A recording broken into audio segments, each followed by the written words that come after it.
Estaba olvidando.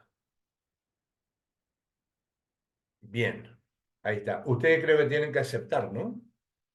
¿Puede ser? ¿Es así?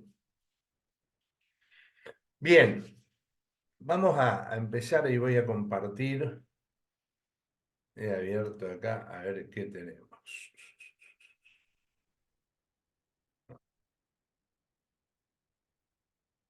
Me dan un segundo.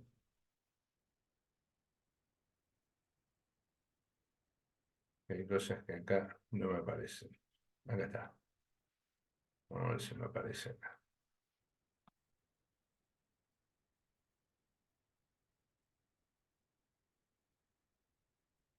Bien.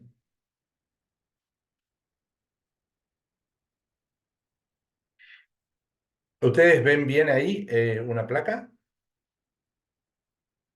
Bien. Vamos a hablar de democracia.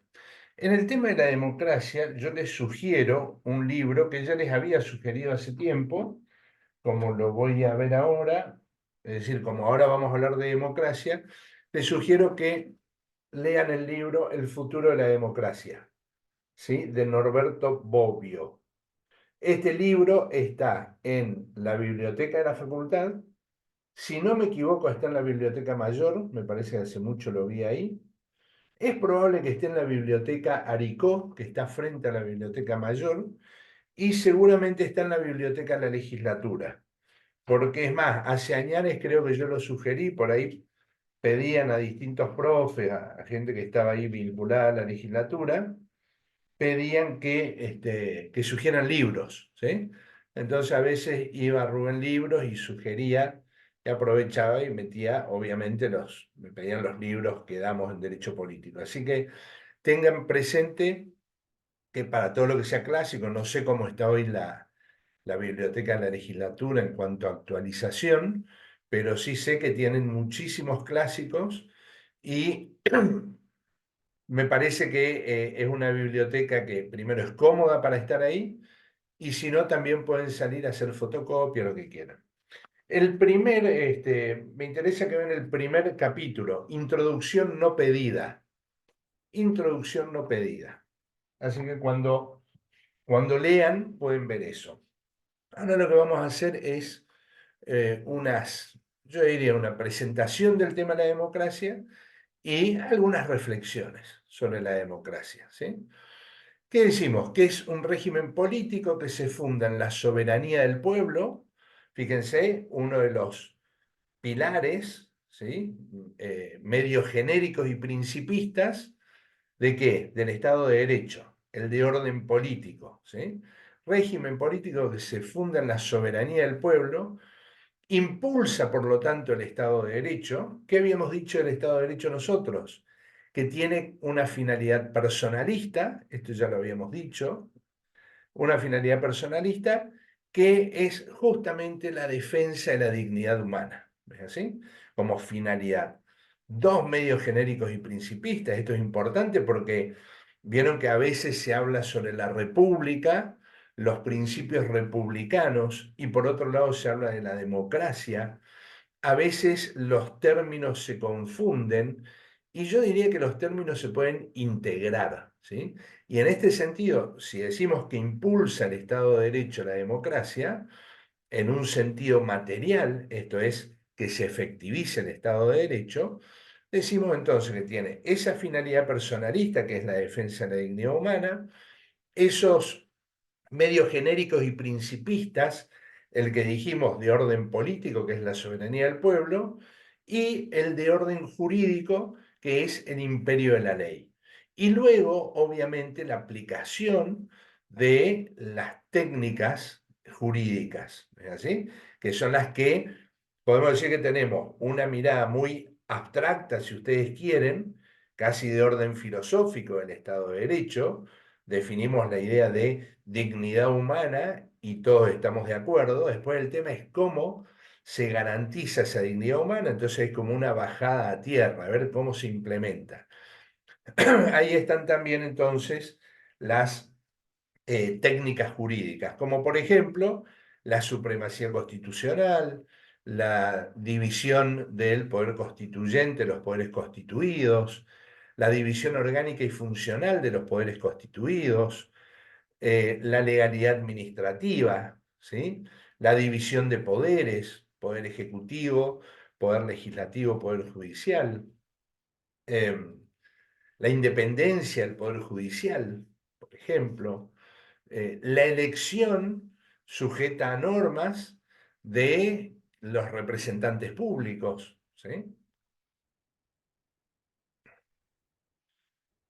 Y la revisión de constitucionalidad de las leyes por parte del Poder Judicial, cosa que también se identifica con la línea de lo que se propone en Estados Unidos. Bueno, esto ustedes lo tienen muy claro ya desde el derecho constitucional, ¿es así? Entonces, régimen político que se funda, perdón, en la soberanía del pueblo, impulsa el Estado de Derecho, activa la participación ciudadana y alienta el sueño de devenir en forma de vida. Cuando decimos que activa la participación ciudadana, podríamos decir que eh, supone la participación ciudadana o directamente que hay democracia cuando hay participación ciudadana, en otro caso no. Sin embargo, decimos que la activa, ¿por qué? Porque son las fuerzas políticas, son las distintas fuerzas sociales, culturales, económicas, ¿sí? Religiosas, las que activan la participación ciudadana con agendas diferentes, ¿sí? Algunas son agendas estrictamente políticas, vinculadas a los derechos políticos y el ejercicio de los derechos políticos, como las que se van a proponer desde las diferentes fuerzas políticas, ¿sí? Es decir, de los partidos políticos o de las coaliciones. Esto es eh, promover distintos programas de gobierno, plataformas, ¿sí? Proyectos, propuestas, trabajar sobre la agenda política, sobre la agenda pública. Obviamente que los medios de comunicación, los diferentes, podríamos decir los medios de comunicación más clásicos, los famosos más media, ¿sí? Que podríamos decir la prensa, la televisión y la radio, como los clásicos, también sirven o toman o dan impulso, mejor dicho, a la participación ciudadana, estableciendo una agenda, a veces una agenda más predominantemente de medios y otras veces contribuyendo a la agenda pública, también a la agenda política, a la agenda económica, es decir, a las distintas agendas sectoriales, ¿sí? Entonces, la participación ciudadana es un pilar de la democracia, es un pilar de la democracia. Eh, y decimos, alienta el sueño de devenir en forma de vida. Se ha hablado mucho y se lo hace de manera, si ustedes quieren, romántica, de que la democracia no es solamente un régimen político de carácter institucional que supone determinadas cuestiones como la participación, como digamos el derecho al sufragio, el derecho a asociación en organizaciones políticas, el derecho a participar, la libertad de expresión, la libertad de establecer debates en la sociedad, ¿sí? La libertad, obviamente, con la libertad de expresión, la libertad de poder criticar a las autoridades, ¿sí? O de posicionarse en el plano de la oposición, sino que además de eso, se ha planteado mucho esta idea, digo casi romántica, de que la democracia se convierta en una forma de vida. Y esto lo marco porque habría que ver si cada uno de estos ejes que estoy proponiendo en una especie de definición o de concepto de democracia, este, ¿qué alcance tienen? ¿Sí? ¿Cuán profundo son los alcances, por ejemplo, de este sueño de que la democracia ya es una forma de vida? ¿Sí? A veces nosotros venimos hablando de muchos temas. Cuando ustedes hicieron el abordaje sobre ellas lo pensaron antes, y nos van quedando cuanto menos las sospechas de que en el plano de los avances de los derechos de las mujeres, de las cuestiones de género, de las diversidades, donde hay avances, todavía falta para definir con mayúsculas esta idea que la democracia es una forma de vida que permite la diversidad sin cuestionamientos, por ejemplo. ¿Sí? Cuando nosotros vemos el lenguaje del odio, el lenguaje de, el descrédito de los demás que no piensan como uno, y ya estamos viendo que la forma de vida no es tan democrática en todo caso. Lo que sí es probable que estemos ante instancias institucionales que nos permiten confrontar permanentemente, ¿sí? Y que no son afectadas, pero ya este sueño de venir en forma de vida se relativiza. Se relativiza si cada vez que nos encontramos ante una disidencia, lo primero que hacemos es desacreditar al otro. ¿Sí? La famosa falacia ad hominem. Primero te destruyo como persona para que luego, obviamente, tu opinión esté totalmente devaluada.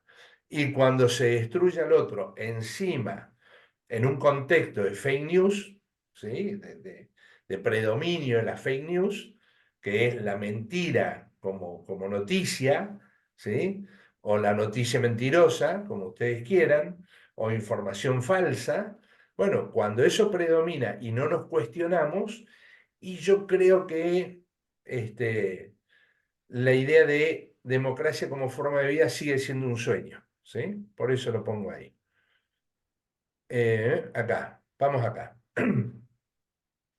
Vamos a ver, a mí me gustan los acrósticos, ¿sí? Que sería esto, ¿no? Una palabra vertebral o una palabra eje, y luego distintas palabras que hacen en este caso, las reflexiones o el análisis que podemos hacer más de tipo conceptual y de una línea de significados de lo que implica la democracia, ¿no? Lo que tiene de bueno es que abre el tema. Y cuando digo abre, hay temas que por ahí quedan en el tintero, que faltan, me refiero a los acrósticos, ¿no? La importancia que para mí tienen. Abren los temas, no cierran, con lo que uno tiene la posibilidad de pensar y de dar cada uno su broche de oro a lo que está analizando, incluyen varios aspectos y tienen como debilidad que lo que uno va viendo en los términos no es ordenado. ¿Por qué? Porque hay que ver qué palabras o expresiones entran en la primera letra, en la segunda, en la tercera, y no es una cuestión de orden. ¿Se entiende a lo que voy? Entonces no es que la primera palabra es lo que va en la introducción, lo segundo es el primer eje, tercero, sino están ahí los términos. Me gustan los acrósticos en definitiva. Lo primero que veía con la D y después de pensar, permiten pensar, es jugar con palabras. Jugar con palabras es una buena práctica, ¿sí?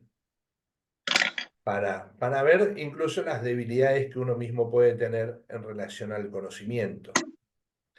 En primer lugar, destacamos la educación ciudadana.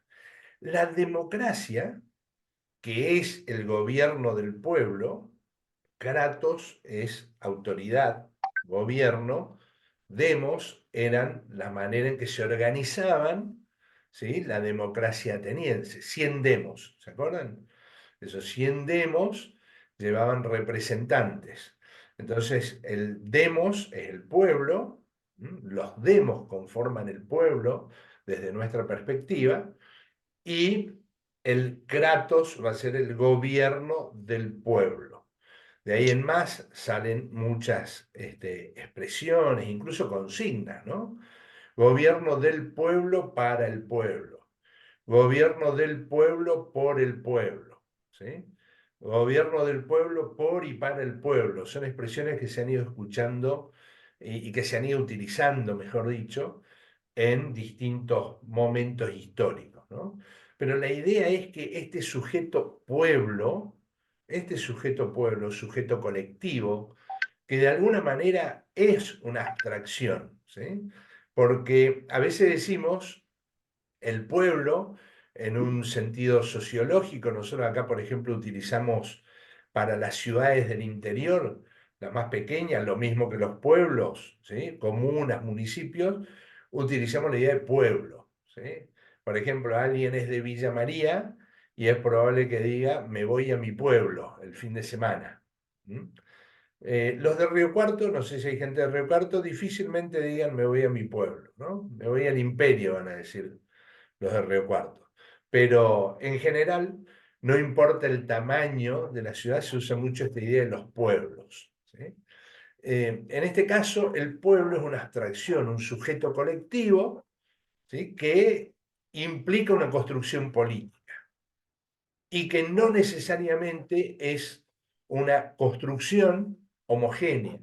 A veces nosotros también hablamos en un sentido más homogéneo, donde decimos el pueblo son los sectores vulnerables, la gente por ahí más pobre, los que más necesidades insatisfechas tienen. Si decimos, bueno, es que yo soy del pueblo, si es que tengo falencias o necesidades, ¿no? Esa expresión la podemos escuchar.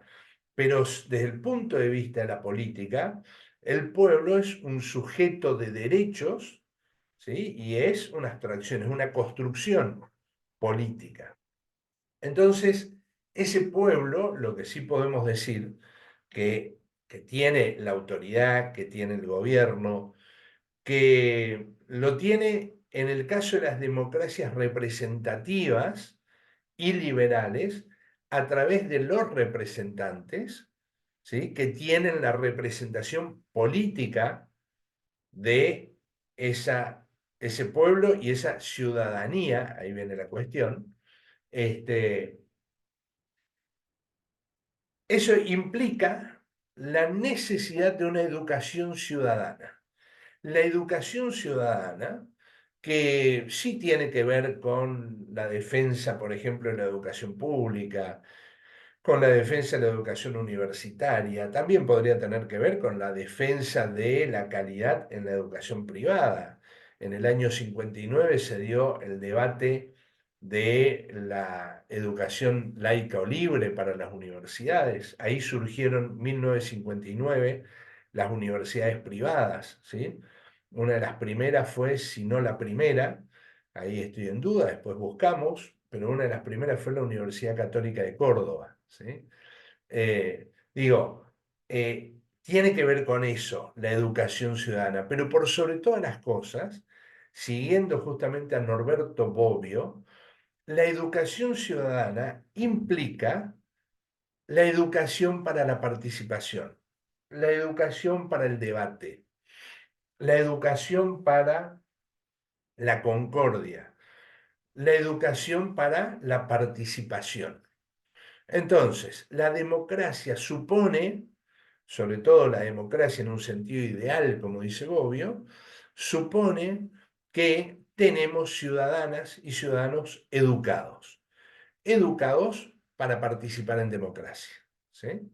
Digamos que es un supuesto principal. En segundo lugar, he anotado ahí poder visible. La democracia, desde el punto de vista ideal, también nos dice Bobbio, supone que el poder es visible, que tenemos formas de ver el poder. Desde el punto de vista de lo que plantea Oscar Oslak, estaríamos hablando de la idea de transparencia. No solo transparencia en las cuentas públicas, no solo en los presupuestos, en las partidas, sino también en la toma de decisiones, que el poder es visible. ¿Está bien? Eso supone la democracia, sobre todo en un sentido ideal, ¿no? Cuando nosotros decimos nuestras instituciones republicanas, democráticas, son de calidad, ¿sí? Quiere decir que el poder es visible. Y para esto, Bobbio destaca que también hay un poder invisible. Hay un poder invisible. El poder invisible son las mafias. Él piensa en la camorra, piensa en la corrupción, ¿sí? Piensa en todos los sistemas que desnaturalizan la vida republicana y democrática, obviamente, ¿sí? Todo lo que sería sistemas de corrupción, las mafias, ese es el poder invisible.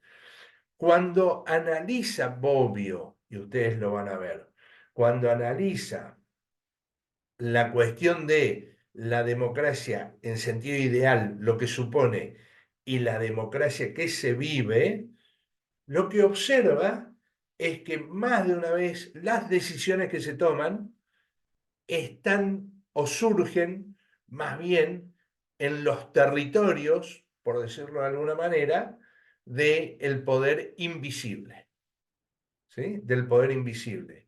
Desde el punto de vista de los estudios sobre el Estado de Derecho, como por ejemplo el que les dije que vean, que es la encuesta de cultura constitucional Argentina, una sociedad anómica, lo que vamos a ver que el Estado de Derecho hay territorios en los que prácticamente o no está presente o le cuesta mucho estar presente. ¿A través de qué? De fuerza de seguridad, a través de la acción de la justicia, y que son, por ejemplo, las zonas rojas vinculadas al narcotráfico, ¿sí? Que sería otro poder invisible, quizás el más fuerte que nosotros vemos hoy, en nuestras ciudades, en nuestras localidades, en nuestras provincias, en nuestros países, ¿sí? Ese sería el poder invisible. Lo mismo que la mafia de la trata de personas, por ejemplo, la venta de armas, que arman guerras como quieren. Es decir, siempre por fuera del Estado de Derecho, siempre por fuera de la acción del Estado. Y fíjense, en momentos en que está tan vapuleado por muchos sectores la idea del Estado, claro, desde una perspectiva profundamente economicista, parece que lo único que tuviera que regular el Estado o no es el mercado. Pero sin embargo, estas mafias sin el Estado no hay forma de controlarlas, ¿sí? Y con esto la democracia se vería directamente minada, en gran medida está están socavados sus cimientos, ¿sí? En gran medida. Bueno, es un tema ahí que lo pongo como para que tomemos ahí en la agenda, ¿no? Más como algo que es también construir una cosmovisión personal de cada uno. ¿Qué rol, qué papel tiene que tener el Estado en estos temas? Entonces, el poder visible es el supuesto de la democracia en un sentido ideal. El poder invisible es lo que observaba Bobbio ya desde los 90, hoy creo que agudizado, que es el poder de la corrupción, narcotráfico, venta de armas, trata de personas, es decir, de las organizaciones que además cada vez son más poderosas e internacionales. Libertad y autonomía, ¿sí? La democracia implica una idea de libertad. Hannah Arendt decía: ¿cuál es el sentido de la democracia, perdón, de la política? Decía, el sentido de la política es la libertad, ¿sí? El sentido de la política es la libertad. La libertad es sustancial a la ciudadanía, en primer lugar, a la idea de ciudadanos, de humanos. Los derechos humanos, lo primero que van a defender es la libertad. ¿Bien?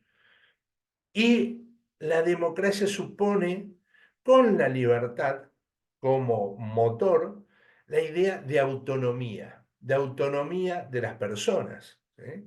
Autonomía, es decir, la capacidad de elegir no solo representantes, sino de elegir la forma de vida, de elegir la manera de construir la vida con otros, la autonomía que van a tener las organizaciones, las distintas fuerzas políticas, culturales, para construir esa libertad y para construir esa vida en democracia. Después viene la participación y los partidos políticos. Participación y partidos políticos. La participación, podemos decir que, si bien siempre, podemos decir históricamente, se ha participado de distinta manera, o no, o se ha restringido la participación, lo que refiere principalmente es a la idea de participar en la toma de decisiones, en la toma de decisiones públicas, ¿está bien? Eh, la participación que irrumpe con más fuerza en este sentido de participar en toma de decisiones va, va a ser a partir de las revoluciones del final del siglo XVIII. Podemos decir que la más emblemática es la Revolución Francesa, porque a partir de ahí empiezan a eh, conformarse, constituirse, configurarse nociones como la voluntad popular, emerge, podríamos decir de algún modo, la opinión pública, ¿sí? De una manera inicial. Lo mismo que pasa con el impacto que tienen las revoluciones en Latinoamérica, por ejemplo, entre ellas la Revolución de Mayo, ¿sí? En el caso de Buenos Aires, de la Argentina, donde vemos las primeras manifestaciones, podemos decir, de la opinión pública, ¿sí? Cuando empieza a tomar, digamos, algún sentido. Pensemos que la opinión pública es una fuerza política inorgánica. Es, además de inorgánica, es digamos, es muy maleable, por un lado, ¿sí? No tiene un comportamiento permanente respecto de los temas, de las cuestiones, de la agenda, ¿sí? La opinión pública se va conformando de acuerdo a temáticas, pero también a contextos históricos, pero sobre todo se pone de manifiesto, podemos decir, a partir de esa etapa de revoluciones. Pero es más que nada hacia finales del siglo XIX, desde ese proceso en adelante, hacia finales del siglo XIX, donde irrumpen las mayorías para exigir participación en toma de decisiones. Esas mayorías ya son nuevos, podremos decir, colectivos, ¿m? Como son ya los gremios, los sindicatos, sobre todo, ¿sí? El movimiento obrero que empieza a constituirse ya como un movimiento capaz de no solo de reclamar, sino ya de exigir esa participación. Entonces, primero se da esa situación de participación, de búsqueda, de formar parte de, la participación es formo parte, pero también comparto con otros, ¿sí? Entonces, no solo es ese formar parte de mayorías, sino también de tomar decisiones, y luego de esa participación también van a aparecer los partidos políticos. Entonces, al principio, los partidos políticos, ya vamos a pasar a ver eso, al principio los partidos políticos, creo que lo decíamos el otro día, son más bien vistos como facciones, ¿sí? Facciones, esto es, digamos, grupos pequeños de carácter oligárquico que bregan por sus propios beneficios, su beneficio oligárquico y no por eh, la, la- por un programa para el conjunto, para el todo, o por beneficios para el todo. Entonces, ahí aparecen los partidos políticos desde finales del siglo XIX, los partidos que son impulsados por la participación mayoritaria y que respecto a la democracia se convierten en pilares sustanciales, podríamos decir, de la misma, ¿sí? En términos de protagonistas de la activación, la promoción y la organización de la participación política, de la orientación de la voluntad popular y de la orientación de la opinión pública. Por otra parte está el tema de las decisiones públicas en público. Las decisiones públicas en público. Tiene que ver con esta idea del poder invisible que habíamos hablado antes. Esto es pensar desde la mirada de Bobbio y de las miradas que se van haciendo sobre la toma de decisiones, ¿sí? Que debe quedar atrás el secreto de Estado, propio de la visión de Nicolás Maquiavelo, ¿sí? Que, digamos, fundamentando, dando herramientas para que el absolutismo, ¿sí? Posterior, tuviera un sentido, una esencia profunda en cuanto a no tener que dar respuestas a nadie por parte del monarca absoluto, se esgrimía lo importante que es el secreto de Estado para algunas decisiones específicas. Contrario a eso, la democracia y el Estado de Derecho suponen que las decisiones públicas se hacen en público o se hacen públicas. Por eso la publicidad de los actos de gobierno. Y la publicidad desde distintas perspectivas.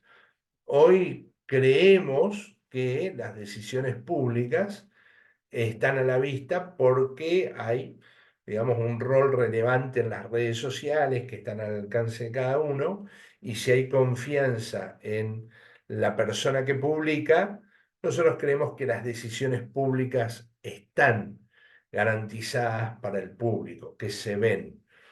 Sin embargo, hemos dicho recién que Bobbio en este sentido veía que el poder invisible a veces era más frecuente que el poder visible.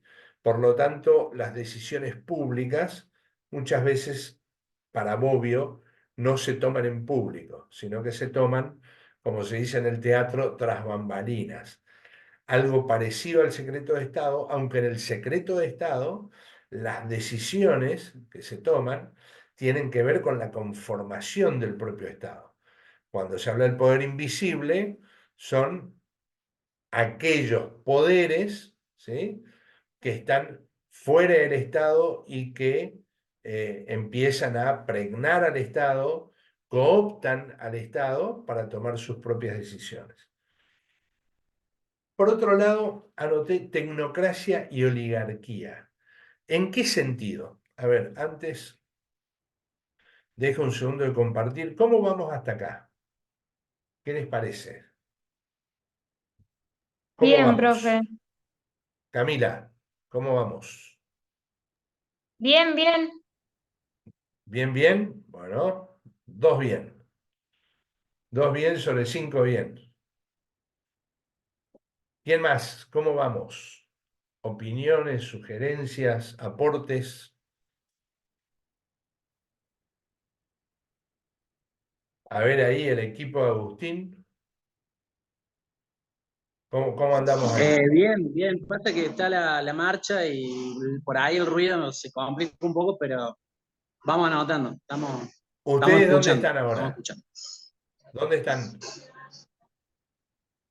Hola, Sí, ¿dónde están ustedes? profe. Sí, ¿dónde están ustedes? ¿Se me escucha bien o no? ¿Sí? Sí, Escucho yo bien, creo que profe. capaz ellos tienen mala conexión porque por lo menos a mí se me escucha bien. Ah, Creo que están bien. en la facultad. Sí. Ah, están en un aula. No, como dice lo de la marcha. Ah, ¿y ahí ahora se me escucha mejor? ¿Puede ser o no? Sí, se escucha. Ah, bueno, tenía muy bajo el micrófono, se me había bajado, mirá vos. Bien, ¿algo más para aportar? Francisco, ¿vamos bien? Sí, todo bien. Bueno, estamos mal, pero vamos bien. ¿Quién dijo eso? Estamos mal, pero vamos bien. Bien, seguimos. Acá estaba. De la Rúa, ¿no fue? No, estamos mal, pero Menem. vamos bien, dijo Menem. Menem. Bien, ahí anotaba en el acróstico tecnocracia barra oligarquía, no porque sean lo mismo, sino porque son dos regímenes, ¿sí? Dos regímenes políticos, podremos decir, que son opuestos a la democracia. Por un lado, empecemos con la oligarquía, que ustedes lo van a ver, como decíamos, con Waldo Ansaldi. ¿Se acuerdan que cuando vimos la cuestión de la ética y la política, hacíamos referencia, y seguramente ahora nos van a hablar de eso cuando hablen de Aristóteles, hicimos referencia a las formas de gobierno, ¿no es así? Las formas buenas, justas o puras, y las formas malas, injustas o impuras. Y Aristóteles ponía como forma buena, justa o pura del gobierno de pocos a la aristocracia, y como forma injusta, mala o impura a la oligarquía.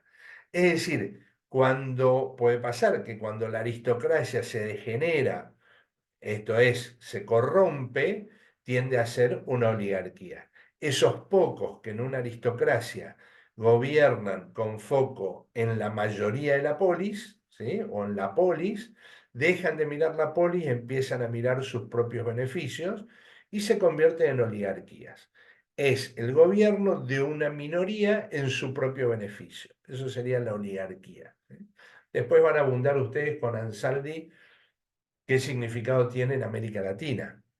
Entonces, la oligarquía evidentemente es contraria a la democracia. Fíjense que cuando nosotros marcamos la relación Estado-sociedad, el primer modelo liberal, decimos que tiene dos tiempos, un momento oligárquico y otro momento democrático. Y lo que marca la diferencia es justamente la mediación política. Es decir, cuando surgen los partidos políticos que canalizan la participación popular, la participación ciudadana, primero, obviamente, de manera más acotada, si lo vemos desde esta perspectiva, en su momento de manera revolucionaria, ¿sí? Porque no había participación política en general, habíamos dicho, en el orden notabiliar, con los partidos de notables. Entonces, la oligarquía realmente lo que genera son restricciones a la participación mayoritaria, restricciones a la participación popular.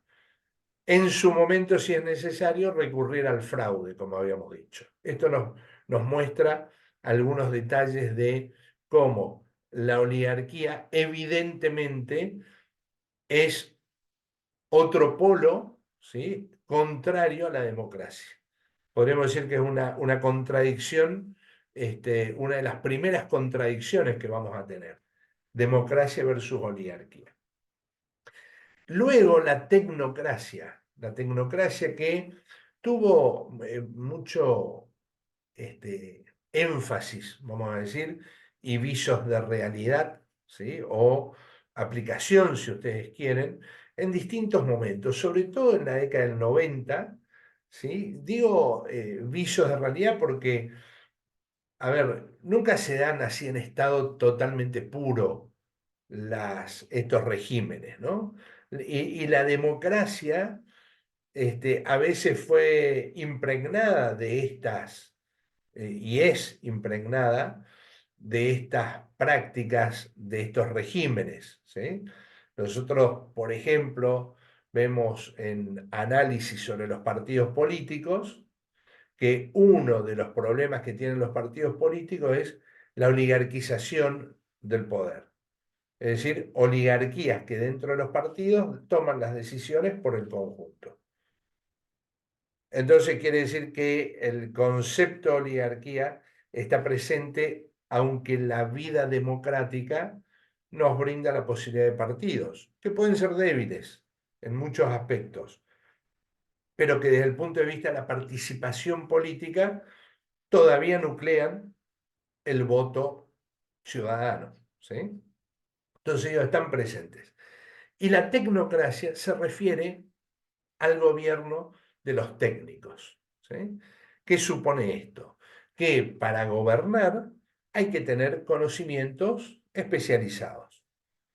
Sería de otro modo el gobierno de los especialistas. No en el sentido de la aristocracia, que sería el gobierno de los más sabios, pero donde los más sabios lo son en una visión o en un concepto de, digamos, de una persona íntegra, ¿sí? De integridad. ¿En qué sentido?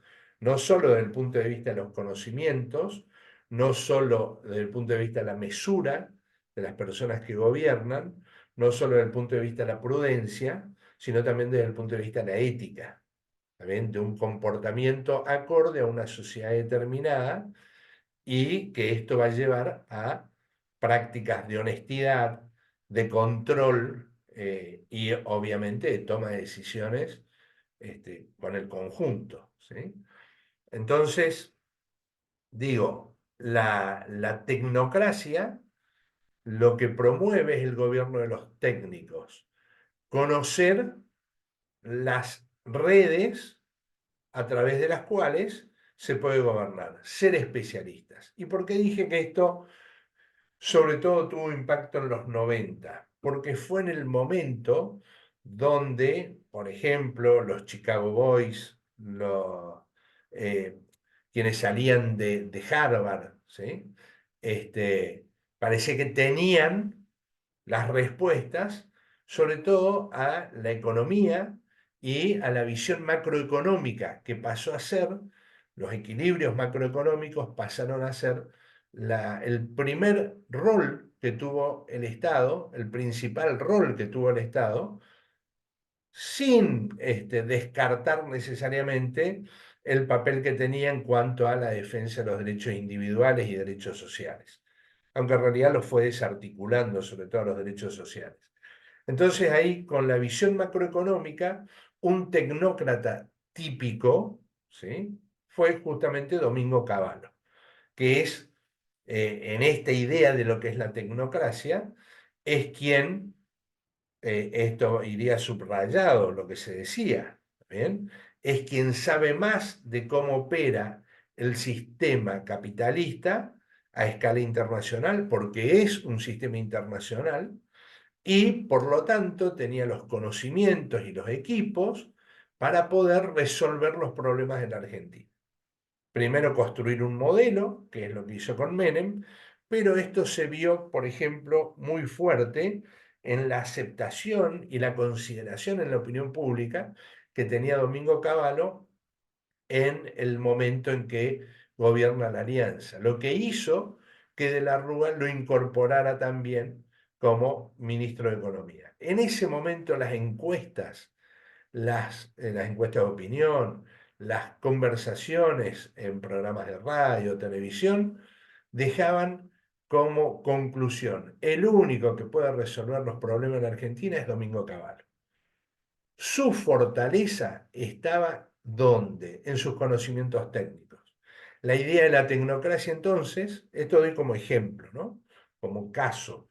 La tecnocracia, entonces, es cuando el gobierno de los técnicos, y está en contradicción fuerte con la democracia, suplanta al gobierno del pueblo. Cuando en realidad quienes toman las decisiones creemos que deben ser los que más saben, ¿sí? Los que más saben, no necesariamente los que representan políticamente a la sociedad en su conjunto.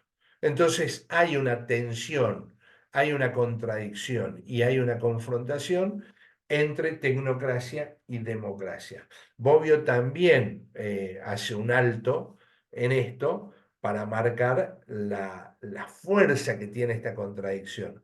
¿Por qué? Porque la democracia deja la sensación de insatisfacción respecto a las demandas populares, respecto a la solución de los problemas.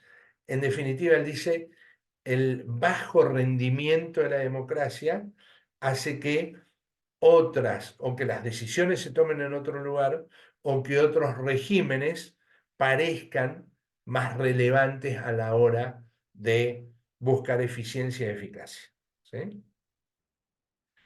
¿Profe? Sí, Francisco, dale.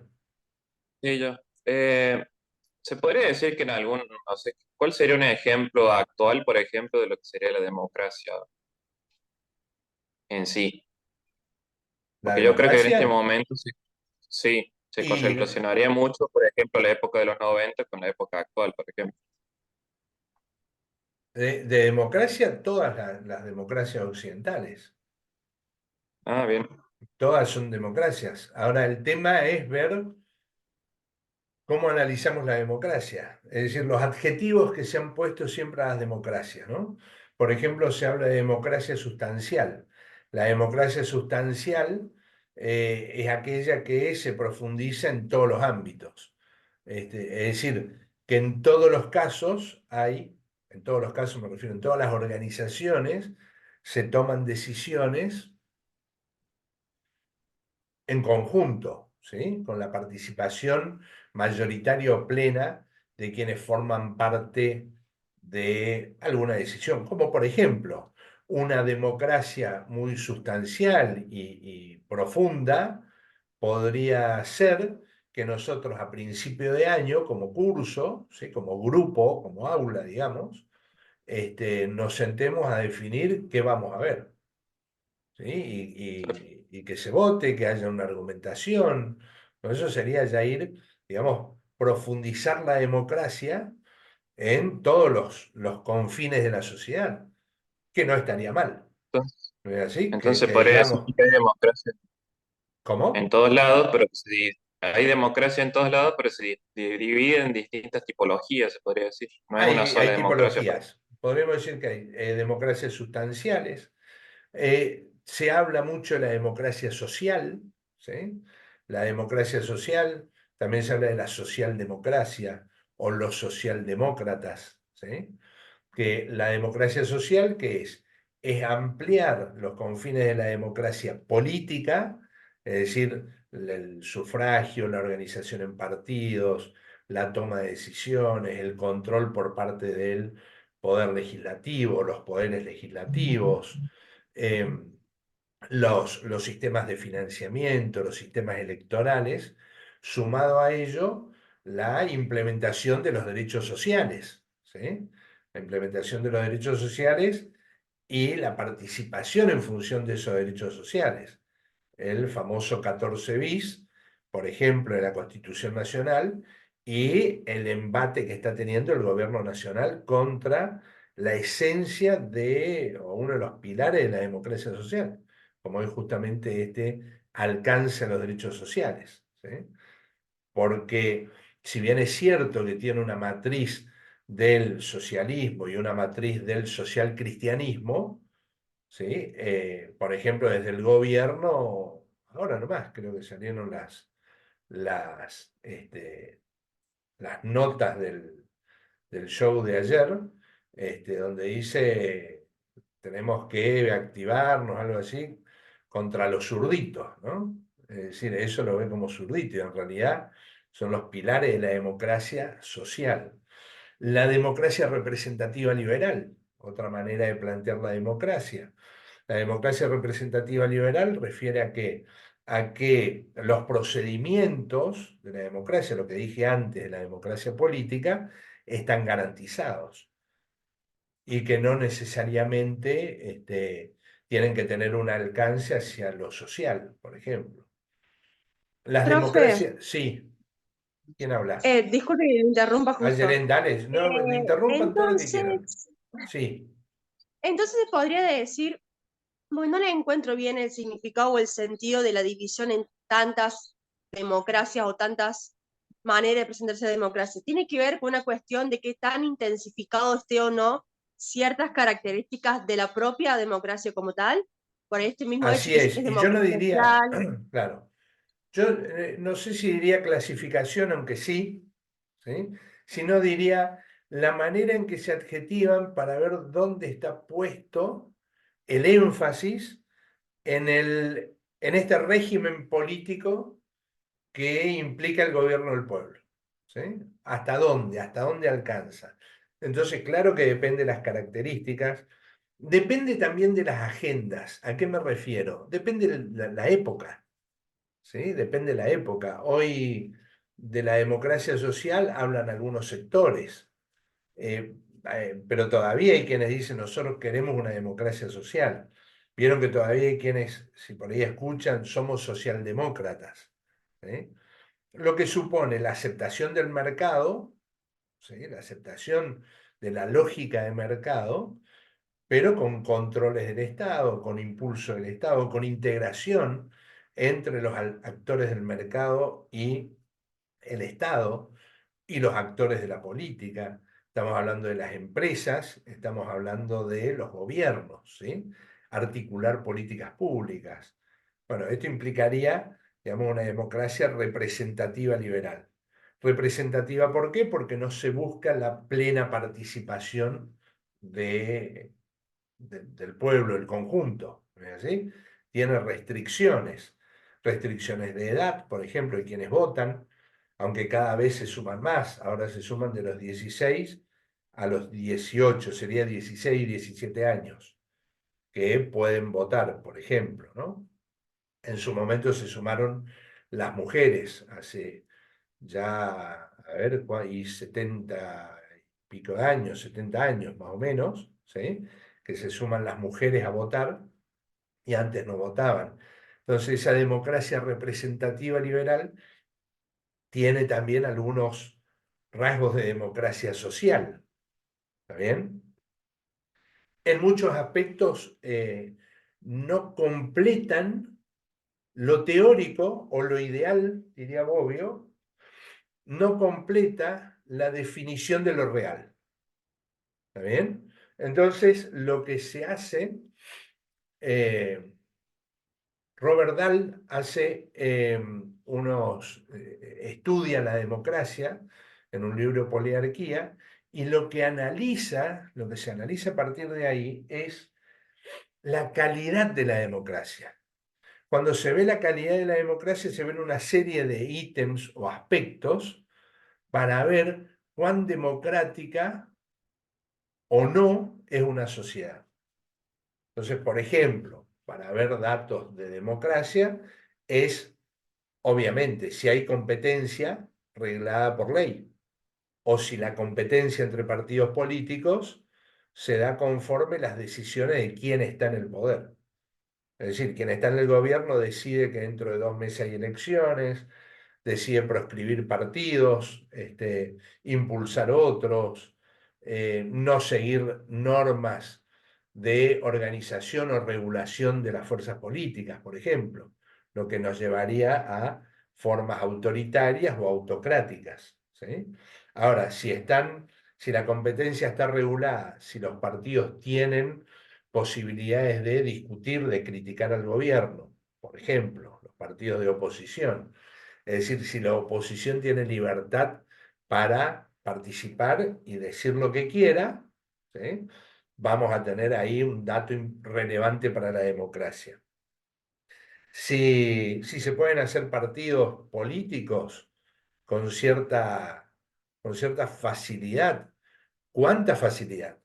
Porque cuando se atomiza la participación política en muchos pequeños partidos, es muy probable que eso, antes que una plena participación, esté siendo una estrategia de consolidación de un grupo en el poder, ¿sí? Los sistemas, digamos, no solo ya hegemónicos, sino con tendencia casi al unipartidismo, aunque hay un montón de partidos de competencia deficiente, podríamos decir, ¿sí? Frente a quien tiene el poder.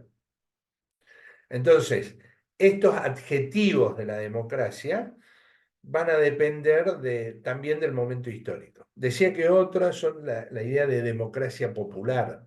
Cuando se hablaba del socialismo real, se hablaba de las democracias populares, ¿sí? Que significaban que todo el pueblo era el que gobernaba a través de distintos sistemas de asambleas, ¿sí? Que la toma de decisiones es plena y va de abajo hacia arriba. Lo que pasa que ha habido partidos políticos, sistemas unipartidistas en esos contextos, por ejemplo la URSS, por ejemplo en Cuba, ¿sí? Donde el sistema unipartidista, si bien genera una plena participación, no hay competencia. Evidentemente, no se trata de democracias representativas. Se les ha denominado democracias populares, ¿sí? Durante mucho tiempo. Con el tiempo también se va sacando de uso, por ejemplo, Hannah Arendt estudia los totalitarismos, ¿sí? Y es la que va acuñando ese término y a través de la idea del totalitarismo dicen, en realidad estas no son democracias populares. Acá no se puede ni siquiera pensar. Es decir, todo lo que sea la acción humana está restringida a una visión de totalidad. Pero incluso las ideas, ¿sí? El pensar. Obviamente no están en juego ninguna de las libertades, ¿sí? Ni de expresión, ni de andar libremente, sobre todo en el terreno de la toma de decisiones, ¿no? Entonces ya el sistema político, los sistemas políticos totalitarios, justamente están en las antípodas de la democracia como régimen político, ¿sí? Y como sistema. ¿Por qué? Porque no luchan, no bregan, no impulsan la toma de decisiones públicas en público, sino que lo hacen en función de una movilización total encolumnada detrás de quien tiene el máximo poder, que puede ser el Estado, que puede ser una persona, que puede ser un grupo de instituciones, ¿sí?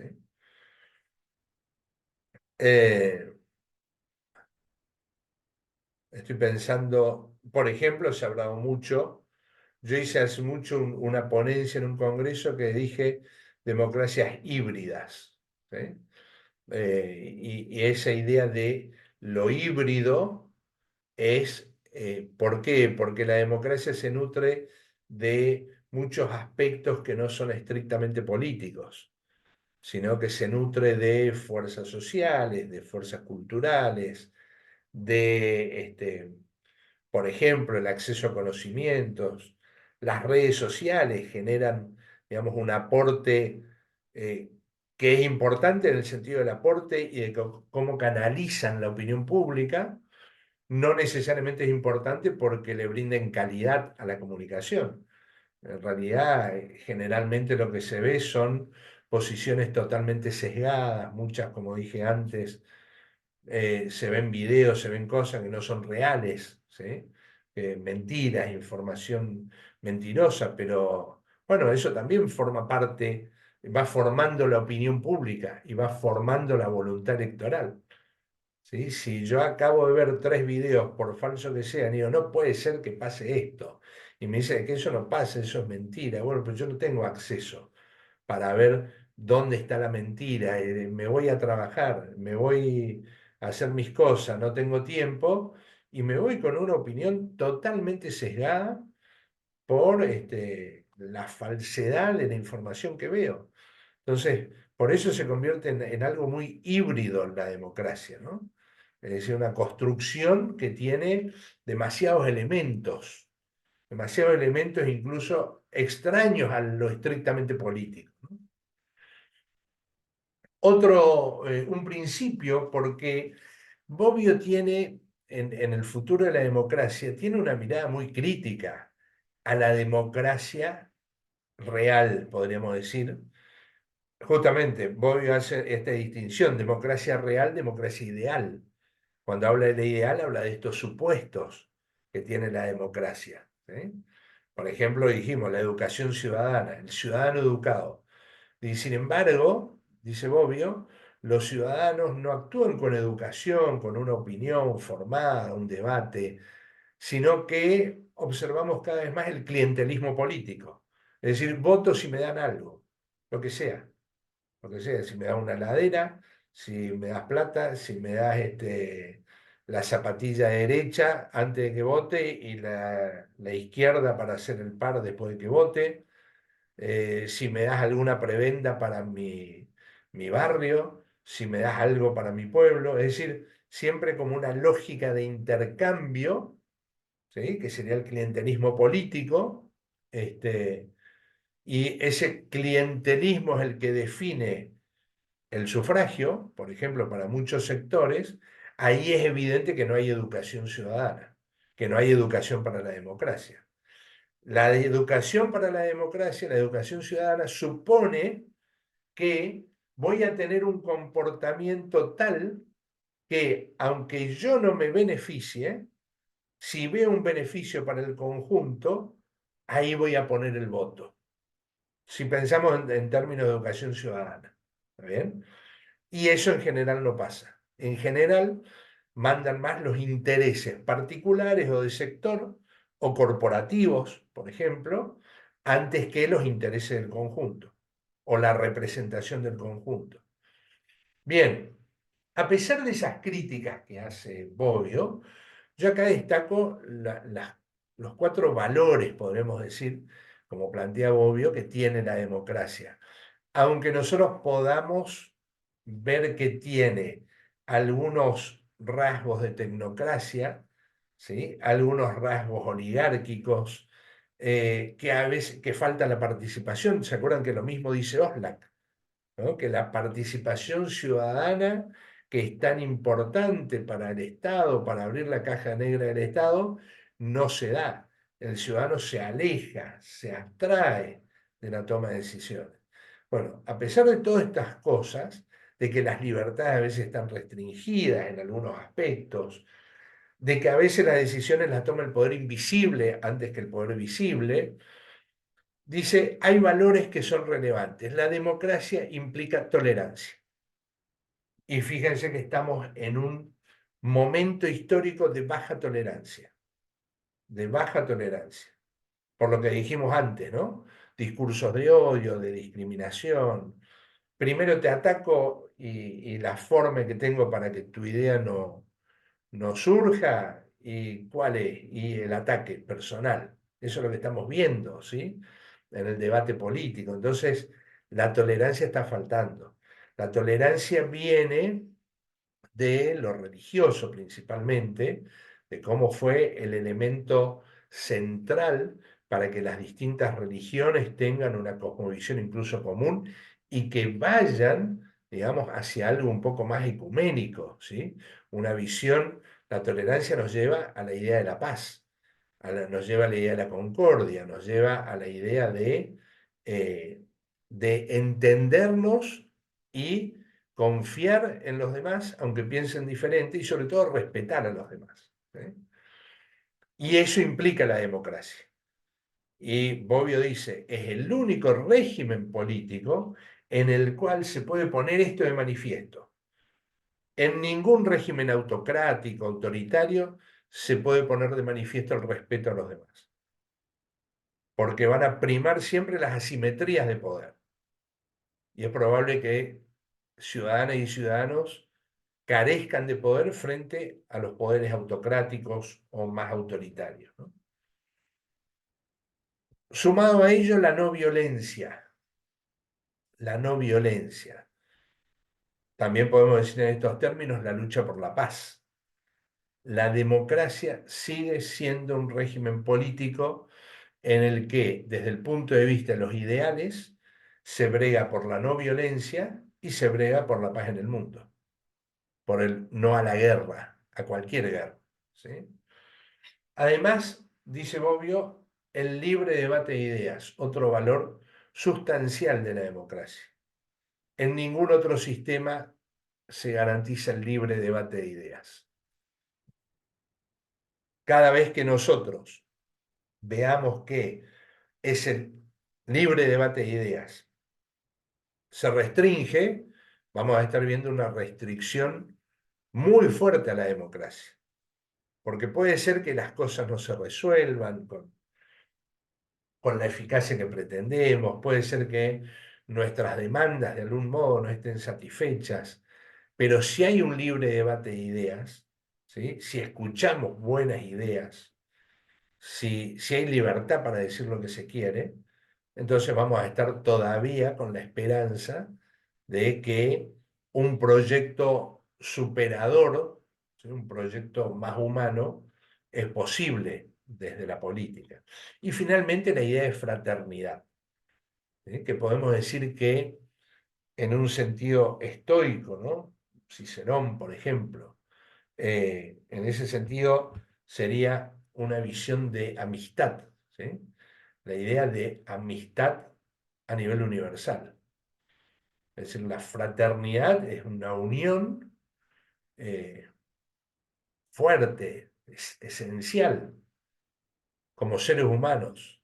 Lo que decía San Martín, ¿no? Algo así como la causa del género humano.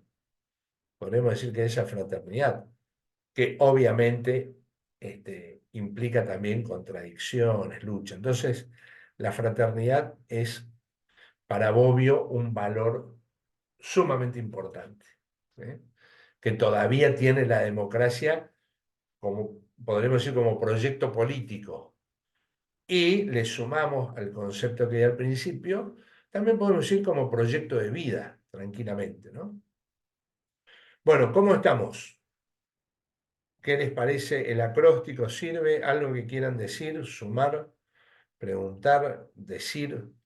Interrogantes que pueden quedar, porque en definitiva, yo diría que más que un tema solo teórico, es un tema que sobre todo hoy, en todo momento, ¿no? En esta actualidad, en la actualidad de hace 10, 20, 30, 40 años, son temas que están ahí. Siempre tenemos algo para hacer notar las insatisfacciones como también las satisfacciones, y me parece que es importante. Lo que quieran decir. Hasta 1 minuto cada uno. Si quieren, pregunto.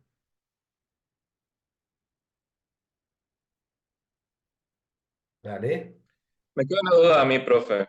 Francisco, dale. Sí. No me quedó bien claro lo que es el poder visible, se podría decir. O sea, lo que es la idealidad del poder visible. El poder visible es que las decisiones estén a la vista. Implica la publicidad de los actos de gobierno, que se sepa, por ejemplo, qué se está debatiendo, por ejemplo, en el Congreso, qué decisiones se toman a nivel de gobierno, a nivel de los ejecutivos. Y también qué pasa con los presupuestos públicos. ¿Sí?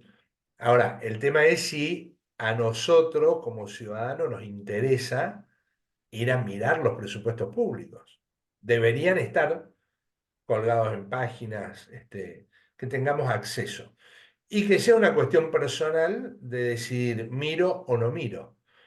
Por ejemplo, en los presupuestos públicos en general, lo que se ve es opacidad. ¿Qué quiere decir esto?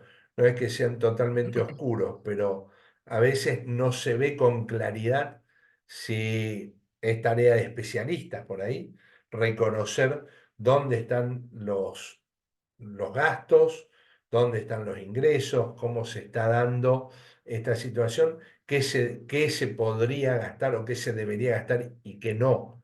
Y no solo desde el punto de vista del proyecto, sino desde el punto de vista de las normas. ¿Ven? ¿Qué es lo que está normado que se puede gastar y qué no? Cómo, por ahí en esta opacidad, también se buscan mecanismos para que no haya control sobre algunas rendiciones de cuentas, por ejemplo. ¿Eh? Digamos que los presupuestos públicos son una materia fundamental. Es más, si hay algo que caracteriza al Estado moderno, es el presupuesto público. Porque antes ese presupuesto era privado, era el señor feudal, podremos decir. ¿Sí? O de los señores feudales, estaban en cada una de esas poliarquías. El Estado ya habla de un presupuesto público porque hay una inversión pública que primero que nada es en, digamos, ejércitos, la burocracia y cada uno de los gastos que se hace desde el Estado en orden a lo público. Entonces, ¿de dónde viene la plata y a dónde va la plata? Parte de eso tiene que ver con las campañas electorales, porque las campañas electorales tienen que ver justamente con el Estado de Derecho y con la participación democrática. Entonces no es que los partidos políticos, bueno, eso siempre hay un debate, ¿no? Pero no es que los partidos políticos pueden hacer lo que quieran. Eso está regulado, de dónde reciben la plata, cómo la reciben, cuánto reciben, ¿sí? Cuánto podemos dar. Yo no sé ahora cuánto está, cuál es el monto que uno puede dar, ¿sí? Que uno puede, digamos, donar a un partido. Pero vamos a suponer que son 10.000 pesos, ¿sí? Yo, Miguel Duarte, decido dar mi cuota de 10.000 pesos al partido A, o al B o al C. ¿Está bien? No va a tener sentido que yo individualmente, dando 10.000 pesos, ponga 3.000 a cada uno, o 3.330 a cada uno, de 3 partidos, por ejemplo. Ahora, las grandes empresas suelen hacer eso, cuando aportan muchísimo más. Entonces dicen, bueno, juego al partido A, al B y al C por las dudas. Entonces ahí se regula el financiamiento de los partidos políticos. Y eso hace a la mayor o menor opacidad. ¿Qué pasa con el financiamiento por parte de los privados? ¿De dónde sale la plata? Hay opacidad. En general, los partidos políticos no rinden cuentas. Acá, no sé si ustedes han visto, García Elorrio, ¿sí? La última elección creo que fue, lo hace siempre, pero busquen ahí en las noticias, busquen financiamiento de los partidos políticos en la Argentina y vean información, ¿sí? A ver qué se dice, pero tampoco se habla tanto, pero por ahí hay, y García Elorrio devolvió, y creo que es una práctica corriente de él, ¿sí? De él y su partido, de devolver la plata que tiene, es decir, vuelve al Estado, ¿está bien? Parte de la plata que no se gastó. ¿No? Está bien, es un partido chico, pero eso podríamos decir que además de que nutre esto que estamos diciendo, ¿sí? Es decir, no tiene un grado de opacidad, todo lo contrario, hay visibilidad en la toma de decisiones, en el caso de los partidos y las campañas, además de que aporta eso, también es, desde el punto de vista de la política, es algo simbólico, ¿no? Muestra la idea de transparencia, que recuerden, Oslak dice que uno de los pilares del Estado abierto es la transparencia. Entonces ahí también se ve, porque estamos circundando al Estado, ¿no? Con las campañas electorales. Profe, Sí, le consulto, igual la devolución del dinero que se da para precisamente financiar lo que son las campañas electorales, ¿no es obligatorio? Porque cuando terminaron las elecciones, yo me acuerdo que estaban hablando mucho de eso, no sé si fue el partido de Milei o el partido de Massa, que decían que no habían devuelto la plata que había quedado de diferencia, digamos, de lo que había quédate dado el tranquila que Estado. Lo ninguno. tomaban como que era obligatorio. Pero Por eso quédate pregunto. tranquila que ninguno devuelve, salvo un par de partidos chicos. Me acuerdo de García Lorrio acá. ¿Sí? Parto de la hipótesis de que ninguno devuelve. Busquen a ver si. No creo que el de Milei haya devuelto, aunque podía ser porque no Pero no han es tenido. obligatorio, ¿Cómo? no es obligatorio, pues yo tenía ¿Es entendido que sí obligatorio? era No, no, obligatorio. claro. Sí, sí, es Ah, obligatorio. ahí está. Pero no se devuelve. Digamos, se gasta todo, no Profe, hay. pero Perdón, no hay rendición de cuentas en general. ¿Está bien? Entonces, más allá de que es obligatorio, obviamente, no se pueden quedar con esa plata, ¿sí? No hay rendición de cuentas en general. Cuando digo en general es, acá no se puede parar el radicalismo y decir, y son los peronistas, como decían antes. O los peronistas, y estos son radicales. No, pues radicales, peronistas, socialistas, esto cruza transversalmente al arco político. Son pocos los que tienen esto como hecho simbólico de la política, ¿no? García Lorrio porque es una constante. Sí, Agustín. Eh, lo que dice Marcelo Río puede ser el tema de las boletas, o premio de las boletas. No escuché bien, pero sí puede ser que O sea, él. me refiero, ¿por qué? Porque la ley de la partida doble es de orden público y ahí se puede ver el tema de los movimientos, como dice usted, de los presupuestos. Y también está la página del presupuesto abierto, cres.gov.ar, donde se Sí, puede ver todas las partidas que asignan a distintos ministerios o acciones y lo que se ha ejecutado, digamos, hasta el momento. O sea, sí, pero sí, me parece sí. que tiene que ver con el tema de las boletas para las elecciones. Tiene que ver con todo, porque en realidad son boletas. A ver, el Estado lo que da es el dinero para las boletas, da tiempo en los medios, ¿sí? tiempo, no plata para los medios, sino tiempo. Por eso es que vemos que los partidos más grandes o las coaliciones más grandes que tienen mayor presupuesto están permanentemente y desde mucho tiempo. Y vieron que la última semana de campaña previa a las elecciones es donde empezamos a ver que aparecen un montón de candidatos, ¿sí? Sobre todo los partidos chicos, y vemos mucha publicidad. ¿Por qué? Generalmente es porque esa publicidad la otorga el Estado como parte de el financiamiento de los partidos políticos. Entonces, una cuota aparte que tienen gratuito para esos partidos y que después definen. Algunos pueden poner en horario central y tienen menos tiempo, otros ponen en distintos momentos. Bueno, claro, eso se puede ver. Lo que también genera mucha opacidad es en cuanto a quiénes financian las campañas. Vieron que siempre terminan, sobre todo los grandes, insisto, los que tienen mayor performance para llegar al gobierno. Después aparecen que un grupo de empresas de la noche financió a tal candidato, se está viendo, se está investigando.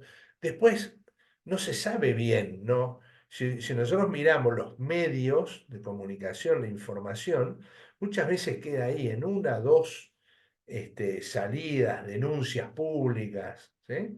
Pero no se siguen los temas. Cuando ahí vendría lo que sería el poder invisible, ¿bien? Es decir, aportamos plata y después vamos a recibir los beneficios, ¿no? Ese sería el poder invisible. Bueno, ahora eso ha pasado con la Libertad Avanza a nivel nacional, no en los niveles locales y provinciales, porque no ha tenido votos, ¿sí? Un partido que no ha sido votado en niveles de gestión local o provincial.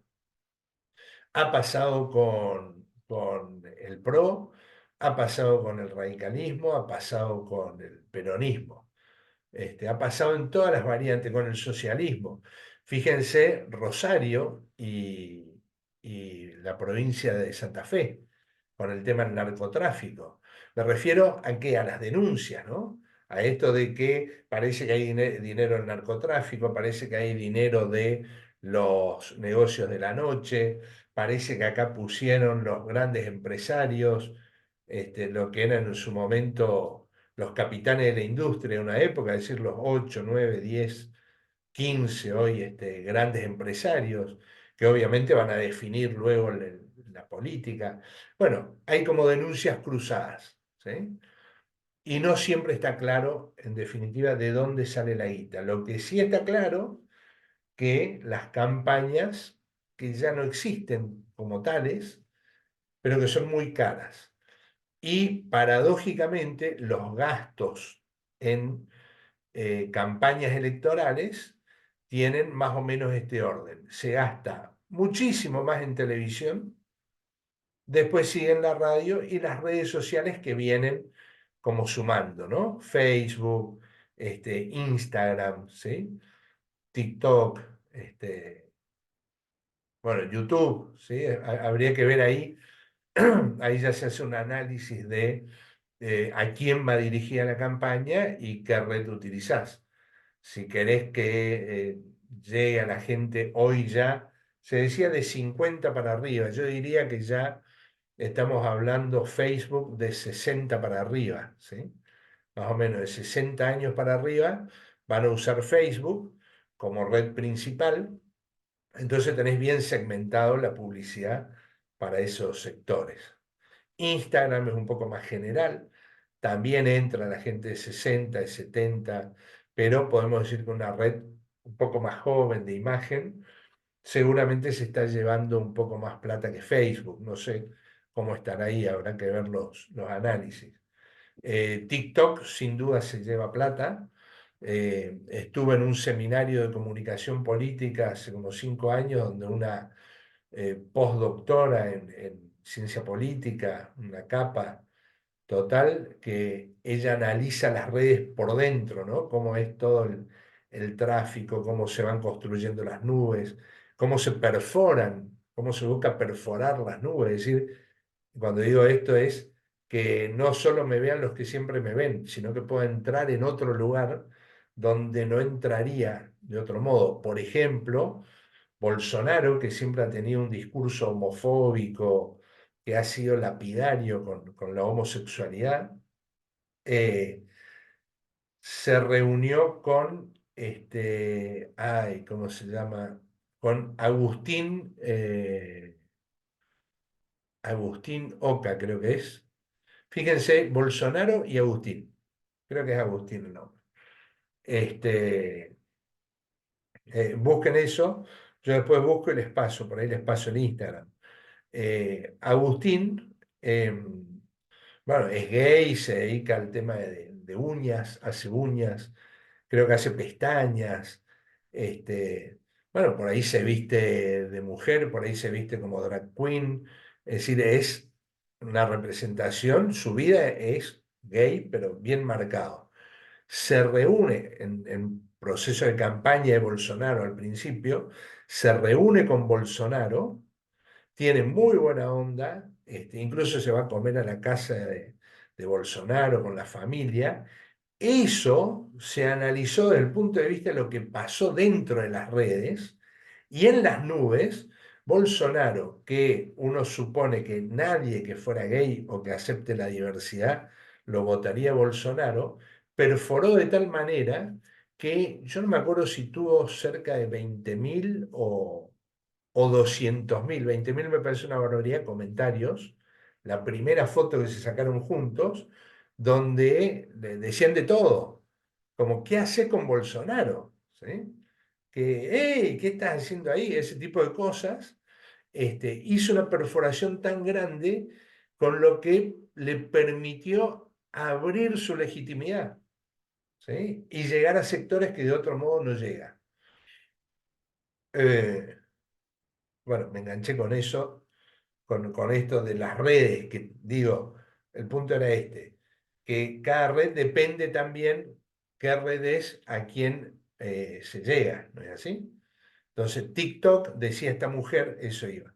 TikTok, decía esta mujer, que es la red del futuro. Esto, a ver, lo dijo, yo creo que fue cuando estaban, no me acuerdo si en Buenos Aires o en La Plata, y, y esta ecuatoriana dice, es la red del futuro. En Alemania la política se hace en TikTok. Y bueno, acá cuando vemos Milei tiene como prioridad TikTok, ¿sí? Esa es su red prioritaria. Después sí, las discusiones, todo lo que hace permanentemente en Twitter, ¿no? O en X. Bien, ¿qué más? ¿Qué tienen para decir? Mariana, ¿qué tenés para decir? Me opongo, por ejemplo. ¿Sobre qué? Ay, lo último no he escuchado. No, no, que podés decir me opongo. Ah, eh, no, por ahí me preguntaba de dónde podemos estudiar esto, aparte de los apuntes que hemos tomado. O sea, el libro, digamos, que usted ha mandado es el de Bobbio. ¿Sí? Y Y fíjense ¿qué hora es ahora?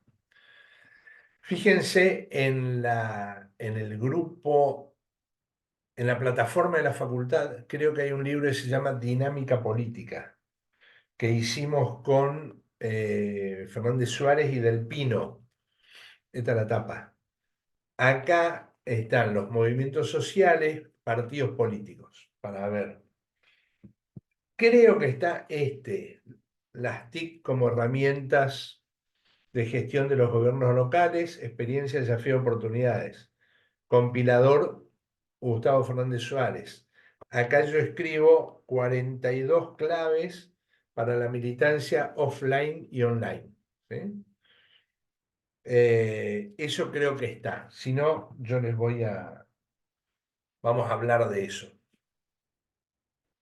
No sé cómo están ustedes de tiempo. ¿Ustedes entran a otra clase ahora? ¿Se van a la facultad? Entran a otra clase. Bien. Bueno, ¿qué más? ¿Qué más tienen para decir?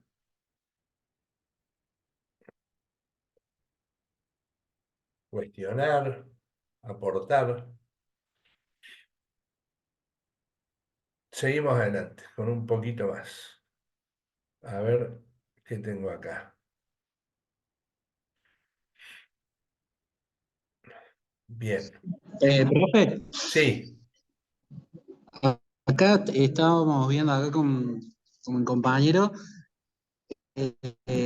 las notas y también resaltar la idea esta del video que vimos de Oxlack, que decía que también que los estados que dan y conceden acceso a la información pública también les da más legitimidad Ujú.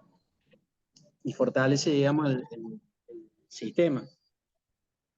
Y que él incluso, muy bueno eso, porque él dice, ojo, muchos creen que no se da a veces la información, porque si yo me la guardo, ustedes no pueden decidir algunas cosas que puedo decidir yo.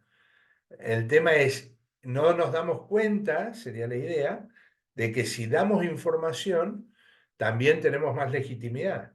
Lo que pasa es que los temores muchas veces son, si doy más información, otros se pueden organizar mejor.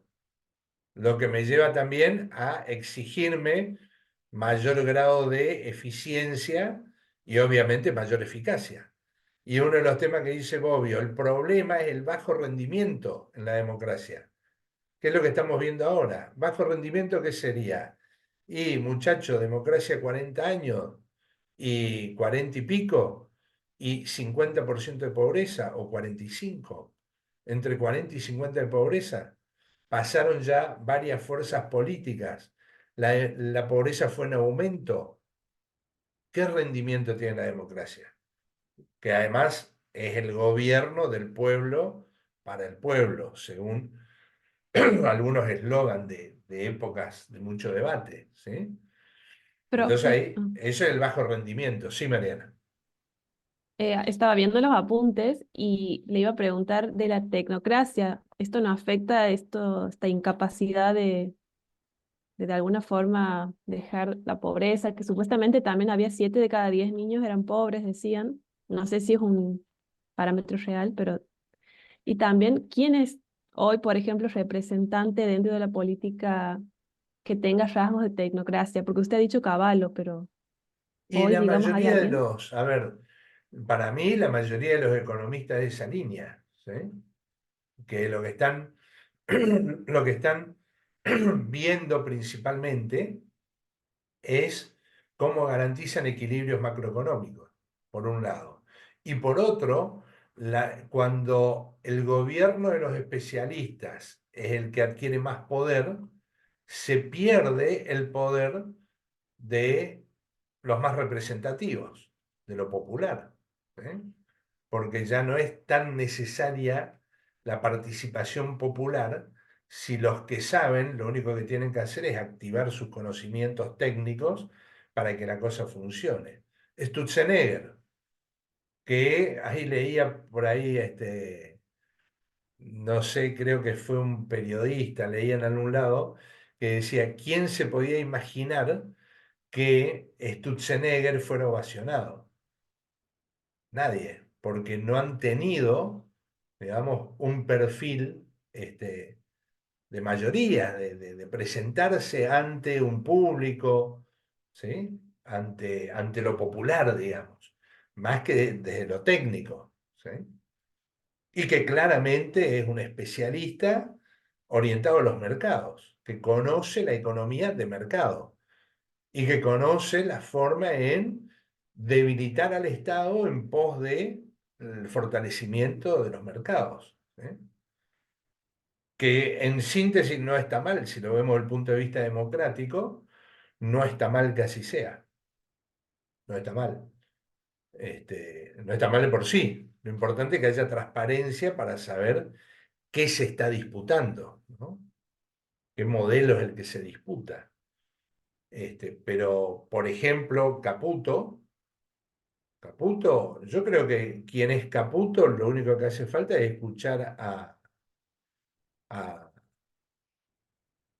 Milei, lo que dijo de Caputo en campaña y lo que es Caputo ahora. sabemos que no representa un fenómeno popular, me refiero de mayorías, ¿sí? Popular seguro que no, pero ni siquiera de mayorías. No han tenido que legitimar sus proyectos a través de votos o a través de debates con la sociedad, sino que llegan al poder y la pregunta es si cooptan la legitimidad de Milei o si Milei realmente los lidera, que esas serían como preguntas para nosotros, ¿no? Para la visión analítica de la política, digamos. ¿Quién es quién ahí? En su momento, en la relación Cavallo-Menem, se decía, bueno, Cavallo es el que manda, porque es el que tiene el proyecto económico con la Fundación Mediterránea. El que manda es Cavallo y Menem está ahí dando vuelta. Los detractores de Menem decían eso. Y Menem, pero yo creo que cada 15 días, o en cada momento iba marcando quién lideraba. Y él quedó como el líder. Él fue el que tomó las decisiones y el ministro de Economía quedó claro que lo ponía él, por más que el ministro de Economía pasó a ser una figura muy relevante, ¿sí? Desde el punto de vista del Estado no tendría por qué ser tan relevante la figura de un ministro de Economía. Tan relevante me refiero para la opinión pública, de que prácticamente lo único que nos interesa, ¿no? Lo único que está en la agenda. Bueno, evidentemente, sobre otros temas hay necesidades insatisfechas, hay cuestiones que no han cerrado, que tienen que ver con esto del bajo rendimiento que dice Bobbio, ¿no? ¿Qué más?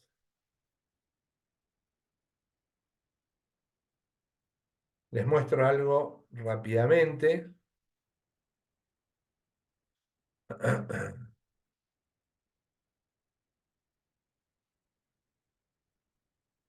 Eh, Los partidos se caracterizan por la participación activa de grupos de personas que se relacionan en forma controvertida a medida que van conformando una estructura organizativa. Esta idea de forma controvertida es muy interesante. ¿Por qué? Porque en el seno de los partidos también se da lo que se llama la democracia interna, ¿sí? Se da o se debe dar. Se parte del supuesto que la vida de los partidos es democrática, no solo de los partidos hacia el sistema, sino dentro del propio sistema partidario.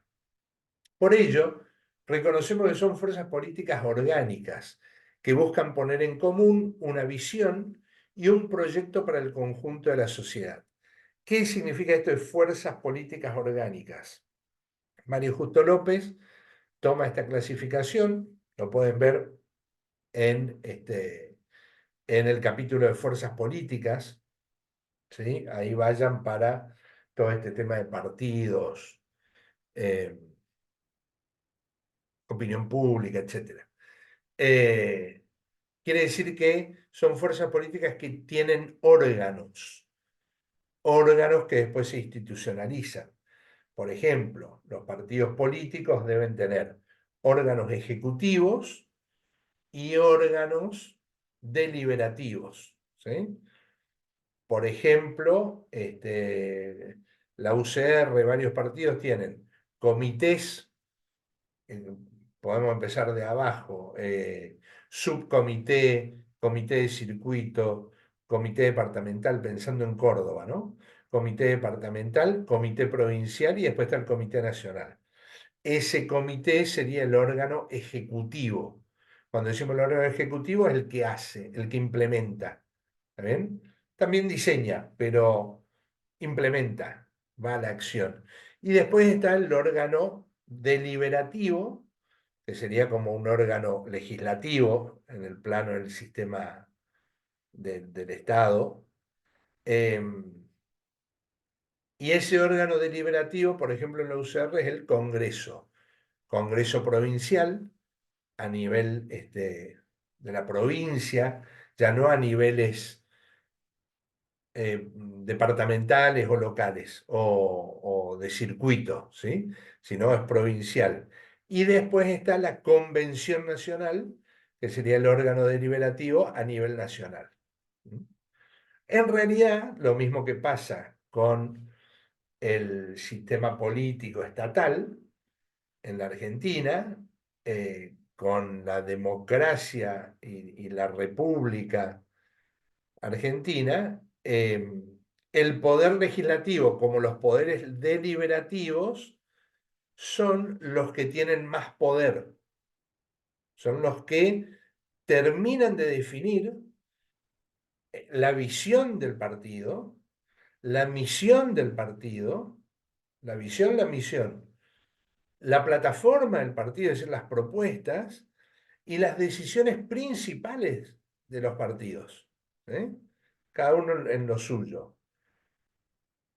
Lo mismo que el Congreso es el que decide las políticas a seguir, los proyectos, las grandes definiciones, la visión y la misión de los gobiernos, de las acciones que se llevan adelante.